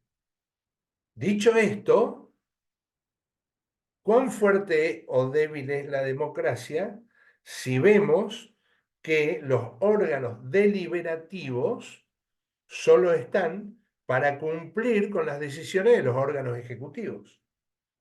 Y mucho más de una persona que decida que esto está pasando en nuestra cultura política y en nuestras instituciones. Un poco quizás por esto que ustedes van a ver con Ansaldi y con Oslak a nivel de formación del Estado argentino, porque ha cristalizado una cultura, creo que lo hemos dicho al principio de las primeras clases, ha cristalizado una cultura paternalista y de rasgos autoritarios en la Argentina, de base caudillista. Por eso es que más bien queremos ver quién define todo. ¿Quién es el caudillo? Generalmente hombre, ¿no? ¿Quién es el caudillo? Tal. ¿Y qué dice él? Que vamos a hacer esto, listo, pone todos los órganos deliberativos, etcétera, en columnados detrás de esa decisión. ¿Sí? O sea que algo que pasa en teoría no necesariamente pasa en la práctica. Poner en común la visión, un proyecto para el conjunto. Si observamos los tipos de organización y las funciones que cumplen, verificaríamos lo que constituye una presunción, que los partidos van cambiando o adaptándose a la realidad impuesta por el paradigma dominante en cada época. Por ejemplo, en los 80, ¿cuál era el paradigma dominante? Y como paradigma era la idea, que después fue un sueño, de la democracia participativa. Es decir, la plena participación. Se debate todo. ¿Mm? Acá se debate todo, acá se suma mayoría, tenemos que hacer una actividad en el barrio y va todo el mundo y debaten y hay que hacer esto, hay que hacer lo otro, se argumenta, ¿sí? Es un paradigma de, digamos, de alta participación, ¿sí? Después en los 90 ya la participación en torno a partidos políticos, que de eso estamos hablando acá, ya es muy atenuada, ya no es la herramienta principal, ¿sí? No se la concibe así. Paradójicamente, se da el proceso de constitucionalización de los partidos, dijimos el otro día, a la par que se debilitan los partidos como referencia de participación, de organización y de proposición para el conjunto, ¿sí? Por eso digo que los partidos van cambiando o adaptándose a la realidad impuesta por el paradigma dominante de cada época. Podemos decir que los partidos se adaptaron a la época que nosotros estamos viviendo ahora, en la Argentina, a instancias de generación, creación de coaliciones. Se han vuelto coaliciones. Por lo tanto, de algún modo se han achicado los partidos. Los grandes partidos, incluso que van a esas coaliciones, ya no tienen la fuerza para presentarse por sí, a acumular votos y gobernar por sí. Principalmente el Partido Justicialista y la Unión Cívica Radical, como partidos históricos. Necesitan hoy tener coaliciones para poder mejorar su performance y acceder al gobierno. ¿Sí? El PRO, que era un partido más bien local de Ciudad Autónoma de Buenos Aires, logró ampliarse, ¿sí? Logró ser un partido nacional más nuevo, pero también necesita entrar en coalición. Ahora la coalición, vamos a ver que no sé si va, qué formato va a tomar, pero se viene el paso de la sumatoria a ir con la Libertad Avanza. Esa es la coalición que parece va a ser más fuerte. La pregunta hoy es si el radicalismo, la UCR, se va a sumar a eso o no. ¿Sí? Si uno ve el comportamiento en el Congreso, lo que notamos en el Congreso es que hay una división, había una división bien marcada. Rodrigo de Loredo liderando en Cámara de Diputados un acercamiento más fuerte con el gobierno, ¿sí? Digamos, esta idea de una oposición, la idea de oposición constructiva, yo diría una oposición más débil. Y había quedado en su momento Martín Lustó en el Senado como, de la UCR, como la oposición más fuerte. Pero fíjense, ahora ya Martín Lustó empezó a dar señales que aparentemente van a acompañar al gobierno, con algunas críticas obviamente, pero aparentemente se está diciendo va a acompañar este proceso de ley de bases, de qué va a pasar con la UCR. Por ejemplo, el gobernador de Chubut vi que dijo, si el PRO se suma con la Libertad Avanza, yo me voy. Dijo, no entra en esa coalición. O sea que hay un momento en que el punto es que las coaliciones son el paradigma dominante en cuanto a la organización de las fuerzas políticas. ¿Eh? Obviamente que hay que estar en partidos para poder entrar en coaliciones. Ahora puede ser un partido nuevo también, ¿por qué no? ¿Por qué no un momento en que se arma un buen partido y dice nosotros queremos entrar a la coalición, somos un grupo con una representación interesante, lo que muestra que el famoso dicho, a río revuelto, ganancia de pescador. ¿Sí? Esto de alguna manera va a minar la credibilidad de los partidos o va a terminar de sesgar sobre todo a los partidos como la UCR y el PJ, que son los partidos históricos, los partidos nacionales históricos. ¿Sí? Así que está interesante en ese sentido mirar a ver qué pasa. Y hay mucha tela ahí para cortar, como se dice. Sigo un poquito más.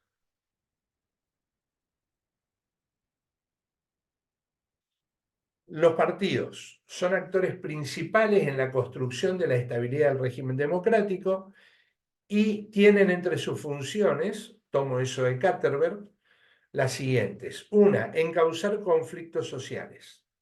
Cuando decimos encauzar, es que los partidos políticos son protagonistas, actores, para ir a ver qué pasa en los conflictos sociales y, en definitiva, pararse como protagonistas de esos conflictos, acompañar, no necesariamente capturar o cooptar el conflicto, sino acompañar. ¿Por qué? Porque son una representación de la sociedad.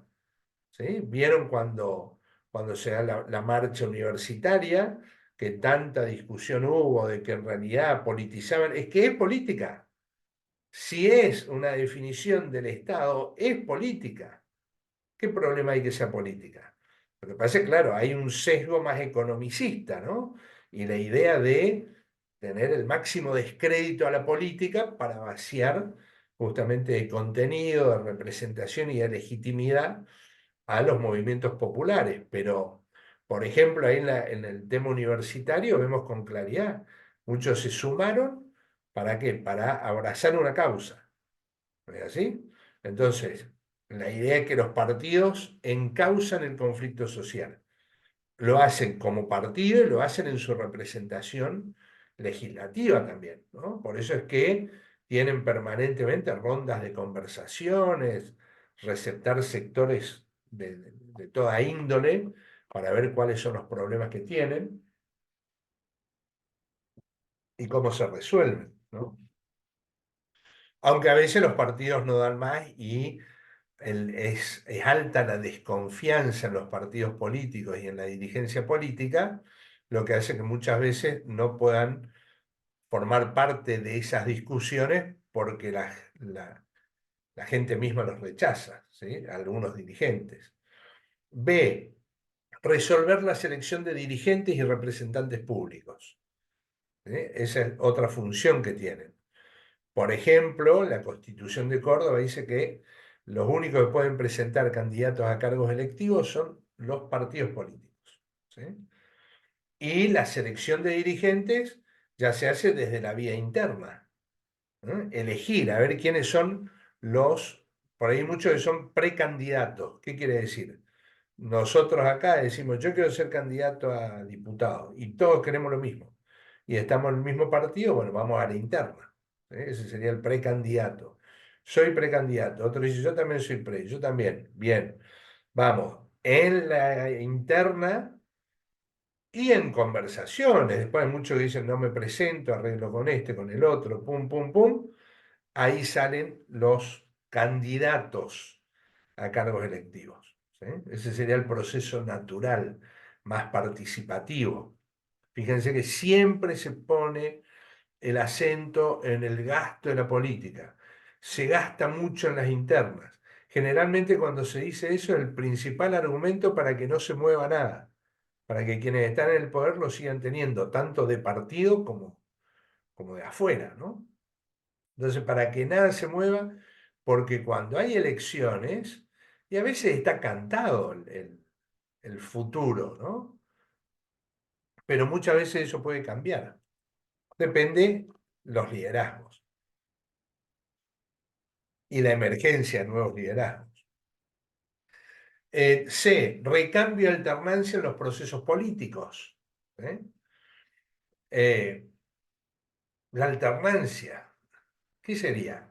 Por ejemplo, en un sistema bipartidista, ¿sí? Un sistema de partidos que sea bipartidista, una de las características es la alternancia. Ejemplo, Estados Unidos, Inglaterra, Nueva Zelanda, Australia, ¿sí? Más los anglosajones, en ese bipartidismo, como que hay un momentum, uno, dos periodos, ¿sí? Tres que pueden ganar una tendencia republicana, después vienen los demócratas, y siempre es pendular, ¿no? Pero siempre son dos fuerzas políticas que pueden ganar y que a su vez tienen la posibilidad de acordar, sobre todo en el Congreso, una serie de leyes que son las que permiten que se pueda gobernar y que además se puedan tener políticas de Estado, cosas que no cambian, venga quien venga, ¿sí? De aportar previsibilidad a la política. Pero fíjense qué raro esto, porque la previsibilidad, ¿qué sería? Y en gran medida saber que si bien el peronismo, si bien el radicalismo, si bien el PRO, y sé más o menos, sabemos más o menos qué puede pasar, ¿sí? Si es que uno sigue la línea histórica. Bueno, hoy esa previsibilidad, y yo la pondría más como pregunta, ¿no? ¿Qué tan previsible se hace el futuro por la sola presentación de tal o cual partido o tal coalición? Y además, si todo tiene que ser tan previsible, es lo que queremos, previsibilidad, saber qué va a pasar, cómo me organizo para el futuro, desde lo micro, con más razón. Che, ¿qué hacemos? ¿Vieron lo que pasa? Se cae el consumo, caen un montón de cosas porque uno no sabe qué va a pasar en el futuro. Bueno, por ahí es parte de la política, ¿no? Ese aspecto más de arte que tiene la política, que sería más arquitectónico, ¿no? Determinar las reglas para la participación, tanto interna como hacia afuera, y diseñar políticas públicas. Lo interesante es ver si realmente esto pasa. Bueno, esto les voy a mostrar después, ¿sí? Pero fíjense, esto hice como un mapa conceptual para ver la amplitud temática que tiene el tema de los partidos, ¿no? Son fuerzas políticas orgánicas que buscan poner en común una visión y un proyecto para el conjunto de la sociedad. Como dijimos, podemos ver desde la perspectiva de la constitucionalización, que me imagino que ustedes ya lo han visto también en Constitucional, ¿sí? Y en Público Provincial, el lugar de los partidos en las constituciones, los sistemas de partidos, sistemas unipartidistas o pluripartidistas o bipartidistas, por ejemplo, los modelos de partidos, que es cómo se organizan los partidos, modelos programáticos, atrapatodo, institucionalistas, electoralistas, caudillistas. Por ejemplo, Angelo Panebianco habla de un modelo de partidos burocrático de masas y otro modelo de partidos profesional electoral. El modelo burocrático de masas es más el partido de masas. Y el modelo profesional electoral refiere a qué? A la profesionalización de la política y a la necesidad de los profesionales de las campañas, de la publicidad, de la comunicación, que pasan a tener un rol más relevante que la propia militancia, porque son los que tienen las estrategias y digamos, los conocimientos técnicos para comprender cómo instalar candidaturas y hacer que ganen. ¿eh? Dicho de otro modo, es algo así como el gobierno de los consultores, si ustedes quieren, ¿no? Que buenos consultores te pueden hacer presidente, diputado, lo que quieran, ¿no? Después, hablar de liderazgos y militancia, o también de dirigentes. Se habla mucho en la jerga política, se hablaba más que nada de quién es militante y quién es dirigente, ¿no? Alguien que dice, no, yo soy militante, todavía no soy dirigente. Eso medio que se ha ido perdiendo, pero alguien que decía, yo soy militante, todavía no soy dirigente. Como que el militante es una fase previa de formación, ¿sí? De formación para poder dirigir. Y ahí yo pongo directamente liderazgo, ¿no? Es decir, como que alguien milite o sea un dirigente no implica que esté liderando en un plano más allá, ¿está bien? A veces se lidera o se gana por respeto ese rol dirigencial, de organizar, de formar, etcétera, pero no se logra construir un liderazgo, ¿está bien? Entonces son los temas que tienen que ver con los partidos. Y otro que estaba ahí, el financiamiento. El financiamiento de los partidos políticos puede ser privado, quienes sostienen que todo se debe financiar de manera privada, ¿no? Como quieran, pero privado. Otros dicen, no, el financiamiento debe ser estrictamente público estatal, no tiene que haber otra forma de que ingrese dinero al partido que no sea el Estado, para tener un mayor control y para equiparar más, digamos, el financiamiento de los diferentes partidos. Eso ayudaría más a los partidos más chicos, a que tengan mejor performance. Los privados, de algún modo, harían desaparecer el financiamiento exclusivamente privado, podría hacer desaparecer a los partidos más pequeños, ¿sí? Y solo dejaría a los de mayor performance, que son los que pueden gobernar. Por otra parte, serían más cooptados, las decisiones se tomarían por fuera, más cercana al poder invisible, ¿sí? Si es solo privado. Y en el caso de la Argentina, que es un sistema mixto, ¿sí? Que se establece que se puede recibir plata de privados, aportes, digo, individuales, cada uno de nosotros puede aportar a un partido, hay un límite, no sé cómo está ese límite, eh, está limitado, los sindicatos no pueden aportar, por ejemplo, las empresas que tienen contratos con el Estado, que prestan servicios públicos, no pueden aportar. ¿Está bien?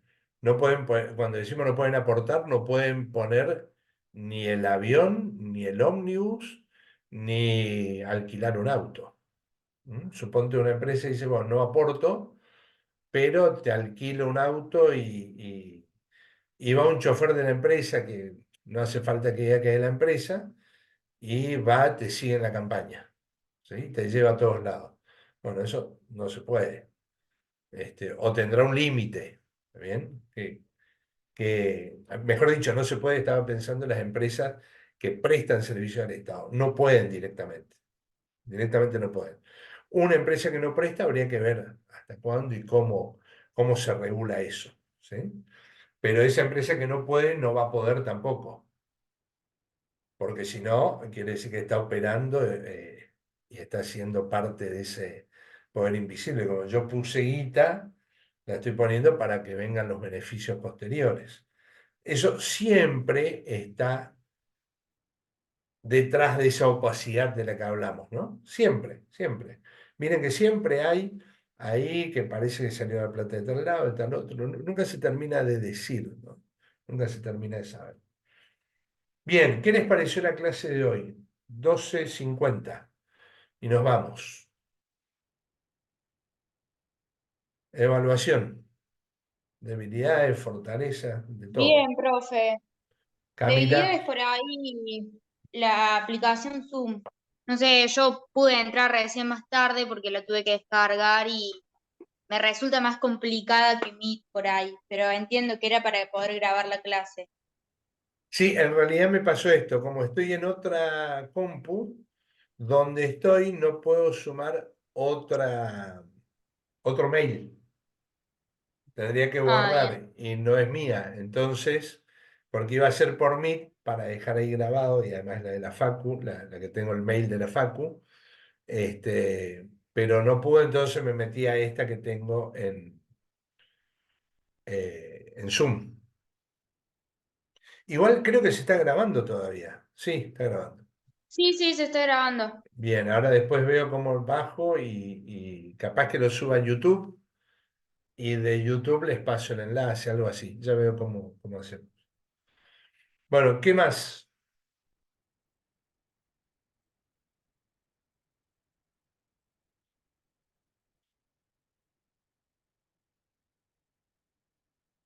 No, ¿Qué y por más? ahí que ya Sí, al último ya no prestaba tanto atención como al principio, digamos, se me hizo un poco largo. es largo, ¿no? Sí. Y podríamos seguir encima. Encima. Bueno, ¿listo? Nos vemos el martes entonces. ¿Sí? ¿Alguien más quiere decir algo? Luciana, ¿querés decir algo o estabas saludando? Me despedía diciendo chau. Ah, bueno, listo. Nos vemos el martes. Chao, profe, nos vemos el Que andes martes. bien. Profe, nos Que anden bien. vemos. Chau, chau.